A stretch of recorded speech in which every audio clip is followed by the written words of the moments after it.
Hello everyone, welcome to our channel champions smart classes. आज हम लोग डिस्कस करेंगे कुछ टर्मिनोलॉजीज़ की जो कि अलजेब्रिक एक्सप्रेशन से रिलेटेड हैं। ठीक है, अलजेब्रिक एक्सप्रेशंस पढ़ने के लिए हमें इन बेसिक टर्म्स को जानना होगा, इनका क्या मीनिंग होता है। देन इसके बाद हम इनके टाइप के क्वेश्चंस को सॉल्व करने में इजीली कैपेबल होंगे। सो इन टर्म्स पे मूव ऑन करने से पहले सबसे पहले मैं आपको बताना चाहूँगी कि what is the meaning of algebra, what do you understand by algebra.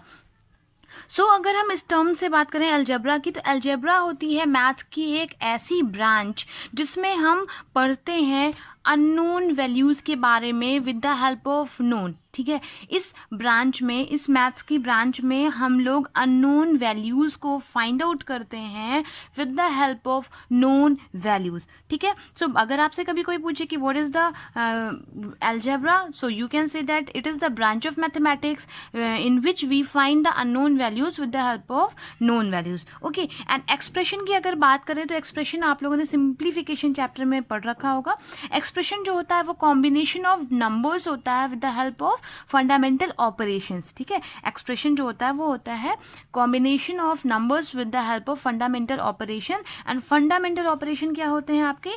Plus, minus, multiplication and division. There are 4 fundamental operations: सब addition, subtraction, multiplication, then division. ये आपके फंडामेंटल 4 ऑपरेशंस हैं। ठीक है, सबसे पहले हम आपको बताएंगे इस चैप्टर के पहला जो टॉपिक मुझे सही लगा बताने के लिए वो है कांस्टेंट। ठीक है, पहले इन टर्म्स को जान लीजिए, फिर हम मीनिंग समझेंगे अलजेब्रिक एक्सप्रेशन की। तो जो कांस्टेंट होता है, जब भी हम इस चैप्टर में नंबर्स को पढ़ेंगे, जैसे 2, 3, 5, 8, जहाँ पर भी ये नंबर्स अलोन होंगे, किसी बिना अदर किसी से रिलेटेड, मीन्स अलोन फॉर्म में, इनके साथ कुछ और लिंक्ड नहीं होगा। ठीक है, तो ये होंगे कांस्टेंट। ठीक, इनकी फिक्स वैल्यू होती है, they have the fixed numerical values. ठीक है, दो numbers like 2, 3, 5, 8 etcetera having fixed numerical values will be said as the constant. अभी जब हम एग्जाम्पल लेंगे तो आप और बेहतर तरीके से समझ पाएंगे। देन कांस्टेंट के बाद बात आती है वेरिएबल्स की। वेरिएबल्स को हम लोग लिटरल्स भी बोलते हैं। Okay, literals. ठीक, देन वेरिएबल्स क्या होते हैं? अल्फ़ाबेट्स। हम लोग, आप लोगों ने कभी देखा होगा कि हम लोग x मानते हैं, y मानते हैं, a b मानते हैं, ये सारे होते हैं वेरिएबल्स। जो वैल्यूज़ हमें पहले से पता नहीं होती हैं बट हमें फाइंड करनी होती हैं, उनको हम किसी भी अल्फ़ाबेटिकल लेटर से रिप्रेजेंट करते हैं, जैसे a b c x y z, any of the alphabetical letter. उनको क्या करते हैं, कहते हैं हम लोग वेरिएबल्स या फिर लिटरल्स। इनको हम लोग अननोन वैल्यूज़ के लिए कंसीडर करते हैं, मानते हैं हम लोग। ठीक है, देन फिर गिवन वैल्यू की हेल्प से हम लोग इसकी value, exact value find out कर लेते हैं। ये वैरी करते रहते हैं, मतलब बदलते रहते हैं, इसीलिए इसका नाम क्या है? वेरिएबल। मूव मतलब बदलते रहते हैं, कभी ए की वैल्यू 2 आ सकती है, किसी क्वेश्चन में 5 आ सकती है, किसी की तो डिफरेंट वैल्यू होती है। ओके, देन हम बात करेंगे अलजेब्रिक एक्सप्रेशंस की। इसको मैंने थर्ड प्लेस पर इसलिए रखा क्योंकि पहले आपको पता होना चाहिए कि कांस्टेंट और वेरिएबल क्या होता है। ठीक है, क्योंकि यहाँ पर कांस्टेंट एंड वेरिएबल का ही रिलेशन रिप्रेजेंट किया गया है।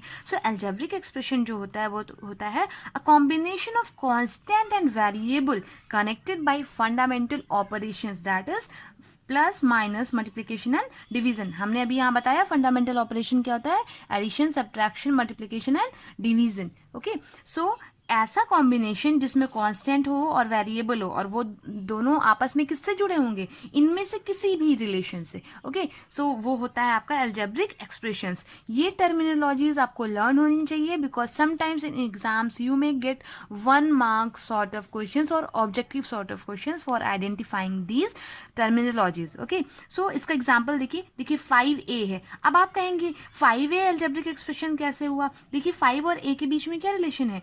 मल्टीप्लिकेशन का रिलेशन है। ठीक है, ये देखिए यहाँ पर 3x + 7, ये भी एक अलजेब्रिक एक्सप्रेशन है। यहाँ देखिए प्लस का साइन यूज हुआ है, then it is also an algebraic expression. Then algebraic expression जो होते हैं वो ये जो डिफरेंट पार्ट्स होते हैं, मतलब जो प्लस और माइनस होते हैं, इसको डिफरेंट पार्ट्स में डिवाइड करते हैं। तो ये जो ईच पार्ट होते हैं उसको बोलते हैं हम टर्म्स। ठीक है, टर्म्स क्या होता है? Parts of algebraic expression separated by plus और माइनस। जब ये प्लस या माइनस से सेपरेट किए जाएंगे तभी ये टर्म कहे जाएंगे। अगर हम कहें कि 5 एक टर्म है, a एक टर्म है, तो ऐसा नहीं हो सकता। यहाँ पर एक टर्म 3x है और एक टर्म है 7, यहाँ पर एक टर्म 5x² है, फिर 3y है, फिर -8 है। हेयर 3 टर्म्स आर देयर, यहाँ पर 2 टर्म है, यहाँ पर केवल 1 टर्म है। ये दोनों डिजिट्स, ये दोनों नंबर सेपरेट नहीं काउंटेबल होंगे टर्म के लिए। जब प्लस या माइनस का साइन होगा बीच में तभी वो टर्म कहे जाएंगे। देन इसके बाद बात करते हैं हम कॉफिशिएंट की। ठीक है, कॉफिशिएंट की स्पेलिंग मोस्टली बच्चे रॉन्ग करते हैं, इसलिए इसको आप ऐसे लर्न करिए, कोएफिशिएंट, कोएफिशिएंट। ओके, सो कॉफिशिएंट की बात करेंगे हम लोग। कॉफिशिएंट क्या होता है? किसी भी वेरिएबल के आगे जो नंबर लिखा होता है, किसी भी वेरिएबल के आगे जो नंबर होता है वो होता है आपका कॉफिशिएंट। ठीक, अब आप कहेंगे 7, तो 7 इज नॉट अ कॉफिशिएंट, 7 है कांस्टेंट। बट कॉफिशिएंट क्या है? 3, क्योंकि इसके पास वेरिएबल है, वेरिएबल के आगे जो भी नंबर होगा वो होगा आपका कॉफिशिएंट। ठीक है, यहाँ पे हम देख सकते हैं, जैसे अगर हम कहें यहाँ पर x² का कॉफिशिएंट क्या है तो 5 है, यहाँ पर y का कॉफिशिएंट क्या है तो 3 है। बट अगर हम कहें यहाँ पर कांस्टेंट क्या है, इस अलजेब्रिक एक्सप्रेशन में कांस्टेंट क्या है, तो कांस्टेंट क्या है 8, कांस्टेंट क्या है 8। ओके, सो ये बात हमको ध्यान देनी पड़ेगी, बहुत मिस्टेक्स होती हैं कांस्टेंट एंड कॉफिशिएंट में। याद रखिए, कॉफिशिएंट कभी अलोन नहीं होता, कॉफिशिएंट के साथ एक वेरिएबल जरूर होगा, बट कांस्टेंट सिंगल नंबर होता है, उसके साथ कोई भी वेरिएबल नहीं होता है। ठीक है, देखिए एक एग्जांपल यहाँ देख लीजिए कि कॉफिशिएंट ऑफ एक्स, इन सारे पार्ट्स में हमें कॉफिशिएंट ऑफ एक्स बताना है। सो सबसे पहले देखिए यहाँ पर है क्या, -6, सो -6x है, यहाँ पर x का कॉफिशिएंट क्या होगा, हमें जिसका कॉफिशिएंट पूछा गया होगा उसे भूल जाना है। x का कॉफिशिएंट पूछा है तो हमें x को भूल जाना है, तो कितना बचा -6, इसका मतलब यहाँ पर x का कॉफिशिएंट है -6। देन सेकेंड पार्ट में देखें, यहाँ पर x का कॉफिशिएंट क्या होगा, हमें x को हटा देना, मतलब क्या बचा 5। Okay, then in third one, यहाँ इस अलजेब्रिक एक्सप्रेशन में हमें x का पार्ट बताना है, तो यहाँ पर हमें किसको भूलना होगा, x को। अब x को भूलेंगे तो कितना बचा x के साथ, -5/3a, क्या बचा -5/3a भी है, हमें इस x को रिमूव करना है, हमें ये a नहीं, तो ये -5/3a जो हो जाएगा वो x का कॉफिशिएंट हो जाएगा, and 7 will be ignored. Okay, then अगर यहाँ पर हम बात करें x का कॉफिशिएंट तो क्या हो जाएगा 7a। ओके, सो ये है कॉफिशिएंट्स।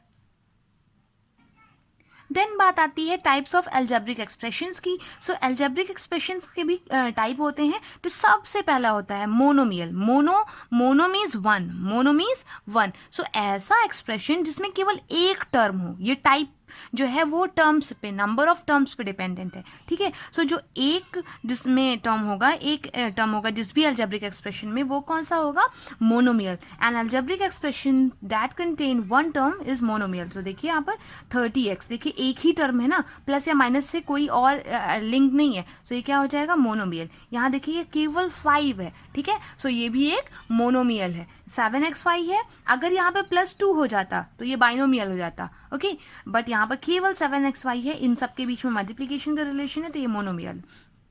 देन जो सेकेंड टाइप है वो बाइनोमियल। बाई मीन्स 2, बाई का मतलब होता है 2। ओके, सो ऐसा अलजेब्रिक एक्सप्रेशन जिसमें 2 टर्म्स होंगे, 2 टर्म्स किससे डिवाइडेड होंगे, प्लस या माइनस से। तो देखिए एक टर्म ये है और एक टर्म ये है, सो ये किस टाइप का आपका अलजेब्रिक एक्सप्रेशन हो गया, ये हो गया बाइनोमियल। देन ये देखिए एक दूसरा एग्जांपल है आपका बाइनोमियल का। देन थर्ड है ट्राइनोमियल, ऐसे अलजेब्रिक एक्सप्रेशंस जिसमें 3 टर्म्स होंगे, कितने 3। So an algebraic expressions that contain 3 terms will be said as the trinomial. Okay, so यहाँ पर देखिए 3 टर्म्स हैं, सेपरेटेड बाई प्लस या फिर माइनस से भी हो सकते हैं। देन बात आती है पॉलिनोमियल की। सो पॉलिनोमियल वो अलजेब्रिक एक्सप्रेशंस होते हैं जिसमें 2 या मोर देन 2 टर्म्स हों। ठीक है, सिंगल भी होता है तब भी हम उसको पॉलिनोमियल बोलते हैं, अगर मोनोमियल भी है तब भी वो एक पॉलिनोमियल है, बट इसको हम बोलते हैं जीरो पॉलिनोमियल। ओके, सो इसको आप बड़ी क्लास में पढ़ेंगे। सो पॉलिनोमियल मीन्स ऐसे एक्सप्रेशंस जिसमें 2 या 2 से ज़्यादा टर्म्स होंगे, वो पॉलिनोमियल हो जाएगा। मीन्स ये भी आपका पॉलिनोमियल है, मीन्स बाइनोमियल भी पॉलिनोमियल है, ट्राइनोमियल भी है, और अगर 4 टर्म्स है, 5 टर्म्स है, तो वो सब भी क्या है आपके पॉलिनोमियल में आ जाते हैं। बट इसका मतलब ये नहीं समझिएगा कि अगर 2 टर्म है तो वो पॉलिनोमियल नहीं है, मतलब वो भी पॉलिनोमियल होगा। ओके, देन इसके बाद बात करते हैं हम degree of N algebraic expressions की। ठीक है। जो डिग्री होता है अलजेब्रिक एक्सप्रेशंस का, ये बहुत इंपॉर्टेंट टॉपिक है, इसको आपको हायर क्लासेस में बहुत यूज मिलेगा इसका। वो होता है highest power of the variable of N algebraic expression. ये जैसे हमारा एक अलजेब्रिक एक्सप्रेशन है, इसमें जो वेरिएबल की हाईएस्ट पावर होगी, हाईएस्ट पावर मीन्स जो सबसे ज़्यादा पावर होगी। देखिए यहाँ पर एक्स वेरिएबल एक्स है, इसकी पावर 3 है, यहाँ पर एक्स है, यहाँ पर 2 है पावर, यहाँ पर 1 है, तो सबसे बड़ी पावर क्या है 3। सो इसका जो डिग्री हो जाएगी, इसकी डिग्री हो जाएगी वो होगी 3, इस पॉलिनोमियल की डिग्री हो जाएगी 3। ठीक है।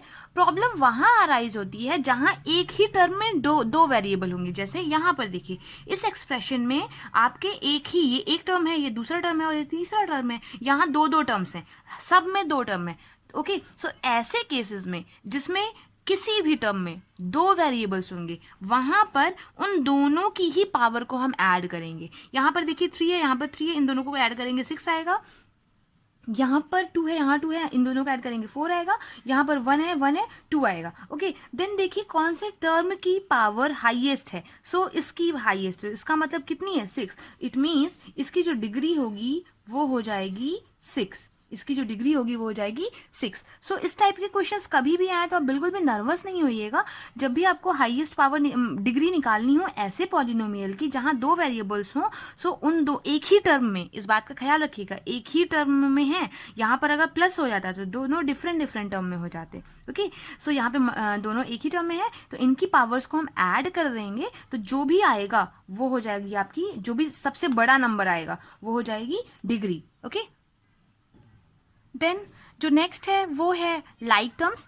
जो टर्म्स होते हैं वो 2 टाइप के होते हैं, एक होता है लाइक और एक होता है अनलाइक। ठीक है। सो इसमें क्या सेम होगा कि हम लाइक बोल दें। लाइक तब बोलेंगे जब उनके जो वेरिएबल्स हैं, जो वेरिएबल्स होंगे वो दोनों सेम होंगे। देखिए यहाँ पर 6x² है, जो वेरिएबल वो x² और यहाँ पर क्या है 7x² है। तो जो वेरिएबल है यहाँ भी x² है, यहाँ भी x² है, तो दोनों ही क्या हो जाएंगे, ये लाइक टर्म्स कहलाएंगे। देन नेक्स्ट देखिए यहाँ पर भी xy और यहाँ पर भी xy है। कॉफिशिएंट नहीं देखना है हमें देखना है वेरिएबल जो लिटरल है। ठीक है, ये दोनों ही xy है। बट अगर हम कहें आपसे कि ये 6x² है, मान लीजिए इफ वी हैव, अगर 6x² है और ये 7x है, सो क्या ये दोनों लाइक होंगे? नहीं, they are not like terms, because यहाँ पर x की पावर 2 है और यहाँ पर x की पावर 1 है, सो ये लाइक टर्म्स नहीं होंगे। सो इस बात का आप ख्याल रखिएगा, दोनों की पावर्स भी सेम होनी चाहिए। ठीक है। देन इसके बाद बात आती है अनलाइक टर्म्स की। सो अनलाइक में क्या होते हैं, जिनके डिफरेंट वेरिएबल्स होते हैं, तो जैसे 7xy है और 3x है। यहाँ देखिए 2 वेरिएबल्स है xy और यहाँ पर क्या है 3x है। एक और एग्जाम्पल हम ले सकते हैं, जैसे 5y है और 3z है। सो ये देखिए यहाँ पर y वेरिएबल है, यहाँ पर z, तो ये भी किस टाइप का एग्जाम्पल हो गया, अनलाइक टर्म्स का। ओके, देन इसके बाद जो बात आती है वो आती है standard form of writing and algebraic expression की। ठीक है, ये भी काफ़ी इंपॉर्टेंट टॉपिक है। हम किस तरीके से किसी भी अलजेब्रिक एक्सप्रेशन को लिखते हैं, तो जो सबसे पहले लिखते हैं वो ये पैटर्न होता है ax + b। इसका मतलब जो पहला टर्म होगा वो वेरिएबल कंटेनिंग टर्म होगा, जिसमें वेरिएबल होगा वो पहले लिखा जाएगा और जो कॉन्स्टेंट होगा वो बाद में लिखा जाएगा। ठीक है, और decreasing order of the degrees होता है। जैसे मान लीजिए यहाँ पर हाईएस्ट डिग्री 1 है, अगर दूसरा होगा सो ax² + bx + c। ओके, सो डिसेंडिंग ऑर्डर जो डिग्रीज होंगी वो डिसेंडिंग ऑर्डर। जैसे यहाँ पर जो x की पावर 2 है, यहाँ पर x की पावर 1 है और यहाँ पर कांस्टेंट में x की पावर 0 है। ओके, क्योंकि x की पावर 0 की वैल्यू क्या होती है 1 होती है। सो आपको ये ध्यान रखना है, descending order of the degrees के फॉर्म में जब हम लिखते हैं तो वो standard form of writing and algebraic expression होता है। ओके, सो ये थी वो टर्मिनोलॉजीज जिनका यूज हम लोग अलजेब्रिक एक्सप्रेशन में करते हैं। ये आपके class 7th 8th 9th 10th हर क्लास के लिए बहुत यूजफुल है। आपको ये पता होना चाहिए। क्लास 10th में भी 1 मार्क्स के लिए इस टाइप के क्वेश्चंस आपसे अराइज किए जा सकते हैं। ओके, एक और जो बहुत इंपॉर्टेंट टॉपिक है वो है degree of the constant term. ये बहुत बार एग्जाम्स में पूछा जाता है। तो डिग्री जो होती है किसी भी कांस्टेंट नंबर की, किसी भी टर्म की, वो हमेशा जो होती है वो 0 होती है। कैसे 0 होती है हम लोग यहाँ देख सकते हैं। जैसे कांस्टेंट टर्म हमें पता है कोई भी न्यूमेरिकल वैल्यू 2, 5, 3। देखिए इसके साथ कोई वेरिएबल तो है नहीं, ये सारे कांस्टेंट टर्म है, चाहे वो निगेटिव होगा चाहे पॉजिटिव होगा, डजेंट मैटर, ठीक है, ये सारे ही कांस्टेंट टर्म है। सो इसके साथ कोई वेरिएबल तो है नहीं, और हमें पता है जो डिग्री होती है वो क्या होती है, किसी भी वेरिएबल की, किसी भी टर्म के वेरिएबल की जो पावर होती है। सो यहाँ पर हम चाहें तो यहाँ हम ला सकते हैं वेरिएबल, कैसे, x की पावर 0, कोई भी यहाँ पर वेरिएबल, मान लीजिए y है, y की पावर 0, यहाँ पर z है, z की पावर 0। सब देखिए z, x की पावर 0 की वैल्यू क्या होती है, x की पावर 0 की वैल्यू 1। किसी भी नंबर की पावर अगर 0 है तो उसकी वैल्यू हमेशा 1 होगी। इट मीन्स यहाँ पर देखिए, यहाँ पर भी 1 अवेलेबल होगा स्लीपिंग फॉर्म में, यहाँ भी 1, तो हम लोग इस तरीके से इसको लिख सकते हैं। तो यहाँ देखिए सबकी पावर क्या है, 0। इट मीन्स जो डिग्री होती है किसी भी कांस्टेंट टर्म की वो होती है 0। सो ये थे आपके सबसे इम्पॉर्टेंट टॉपिक्स अलजेब्रिक एक्सप्रेशंस के। हम लोगों को ये अच्छे से पढ़ना होगा और आपको इन्हें समझने की कोशिश करनी होगी, एंड इनके टर्म्स को आप लर्न भी कर लेंगे, क्योंकि कभी कभी एग्जाम में आपसे डेफिनेशंस भी पूछी जा सकती हैं। सो आई होप कि आपको हमारे चैनल पर बताई गई चीज़ें समझ में आ रही होंगी। आपको कोई भी प्रॉब्लम किसी भी टॉपिक से हो, किसी स्पेसिफिक बुक से हो, आप हमें कॉमेंट बॉक्स में करके लिख के बता सकते हैं। हम अपने नेक्स्ट वीडियो में उसको कवर अप करने की कोशिश करेंगे, and your feedbacks means a lot. So ज़्यादा से ज़्यादा कमेंट करिए, लाइक करिए, शेयर करिए एंड सब्सक्राइब करिए। Okay, so keep following, keep sharing and keep practising. Thank you so much.